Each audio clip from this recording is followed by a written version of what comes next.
I grew up in Pittsburgh during the war in a little town called Crafton, PA, just outside of Pittsburgh.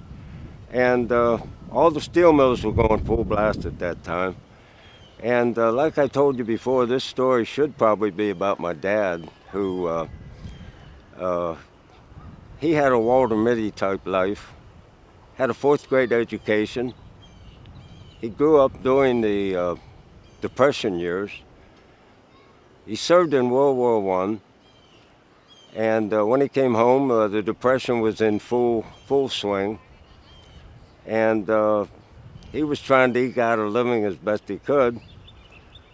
And one day he was driving along, and he saw a man stopped on the side of the road, and he pulled over and asked him if he could help. And the man said, "Well, I have a flat tire and I don't have any idea how to change it." And my dad said, "Well, I'll change it for you."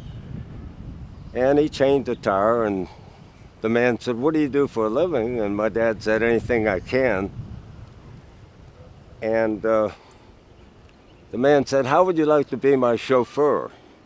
So my dad hired on as Mr. Faree's chauffeur, and every day that he would take him to the plant, he would park the car and he would go in and walk through the plant and meet and talk to all the people there, and he got to know them all pretty well. And in the Depression, the plant was in deep trouble. They were going to close it down. And one day my dad said to Mr. Faree, "Why don't you give me a shot at running your operation?" And Mr. Faree said, "What do I have to lose?" So he named my dad as the plant manager.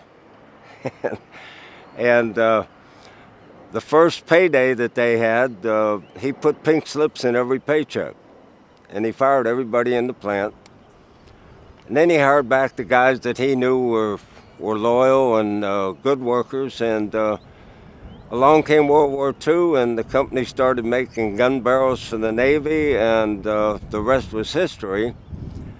And when the war was over, the government wanted to build a plant and let my dad run it, and he told them that he couldn't possibly do that because he owed too much to Mr. C.B. Faree.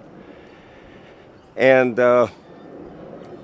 that's where one of the strong points that my dad taught me was, first of all, loyalty and hard work. There wasn't anybody that worked harder than my dad. And I guess the last point was never compromise your principles. So that was the story of my dad at Union Electric.